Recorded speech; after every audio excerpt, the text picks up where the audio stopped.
Hello everyone, દ્રષ્ટિસ cooking ટૂરમાં આપ સૌનું સ્વાગત છે। આજે આપણે ગરમીની સિઝનમાં અમૃત ગણાય તેવું બીલાનું શરબત અને સાથે આપણે તેનો પાવડર બનાવીશું। તો ચાલો બનાવવાનું શરૂ કરીએ। તો સૌપ્રથમ આપણે અહીં 3 નંગ જેટલા બીલા લઈ લીધા છે। બીલા આપણે એકદમ સરસ પાકા હોય ને તેવા લેવાના। ત્યારબાદ આ બીલાના ફળને તોડીને તેમાંથી આપણે માવો અલગ કરીશું અને તેની સૂકવણી કરીને તેનો પાવડર તૈયાર કરીશું। બીલાની તાસીર ઠંડી હોય છે, જેથી ગરમીમાં પીવાથી તે શરીરને ઠંડક આપે છે।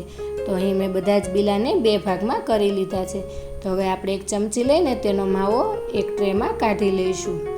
આવી જ રીતે આપણે બધો જ માવો કાઢી લીધા બાદ તેને તડકામાં 4 થી 5 દિવસ માટે સૂકવી દઈશું। 4 થી 5 દિવસમાં તે એકદમ સરસ સુકાઈ જાય છે। તો માવાને તડકામાં રાખી તેની ઉપર આપણે કોઈ પાતળું કપડું લગાવી દઈશું, જેથી તેમાં ધૂળ કે કચરું ના પડે। 4 થી 5 દિવસ આવી રીતે તડકામાં સુકવ્યા બાદ તમે જોઈ શકો છો કે આપણા બીલા એકદમ સરસ સુકાઈ ગયા છે અને તેને આપણે હાથેથી આવી રીતે જોઈએ તો તે આસાનીથી એકદમ સરસ તૂટી જાય છે।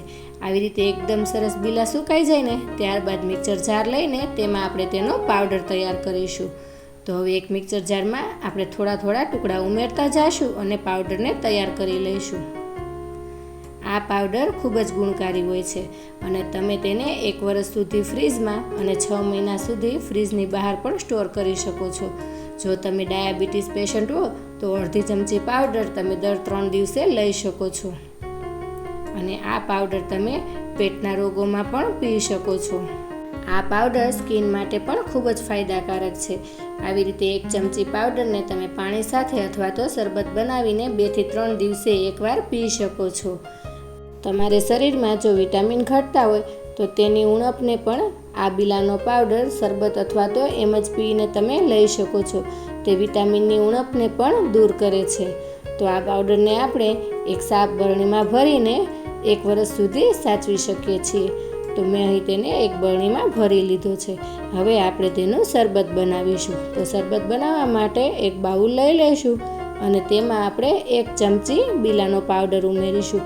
જો તમારે વધારે ઘટ શરબત બનાવવું હોય ને તો તમે 2 ચમચી પાવડરનો ઉપયોગ પણ કરી શકો છો। ત્યારબાદ સ્વાદ પ્રમાણે મીઠું અને 2 ચમચી દળેલી સાકર ઉમેરી દઈશું। તમે સાકરની જગ્યાએ ખાંડનો ઉપયોગ પણ કરી શકો છો અને જો વધારે હેલ્ધી બનાવવું હોય તો તમે ગોળનો પાવડરનો ઉપયોગ પણ કરી શકો છો। ત્યારબાદ તેમાં થોડા બરફના ટુકડા, અડધા લીંબુનો રસ અને 2 ગ્લાસ જેટલું પાણી ઉમેરી દઈશું અને બધું જ બરાબર મિક્સ કરીને 2 મિનિટ માટે રહેવા દઈશું। 2 મિનિટમાં જ આપણું શરબત તૈયાર થઈ જશે। હવે આ શરબતને આપણે ગાળીને તૈયાર કરી લઈશું અને સાથે આપણે સર્વિંગ ગ્લાસ લઈ લઈશું અને તેમાં બરફના ટુકડા ઉમેરી દઈશું અને ત્યારબાદ તેમાં બીલાનું શરબત સર્વ કરીશું। તો તૈયાર છે ગરમીમાં અમૃત ગણાતું અને અનેક રોગોમાં રક્ષણ આપતું વિટામિનથી ભરપૂર તેવું બીલાનું શરબત અને સાથે તેનો પાવડર।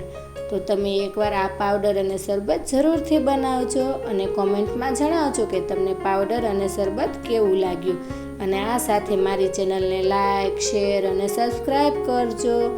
તો આવી જ નવી રેસિપી સાથે આપણે ફરી મળતા રહીશું દ્રષ્ટિસ કુકિંગ ટૂરમાં।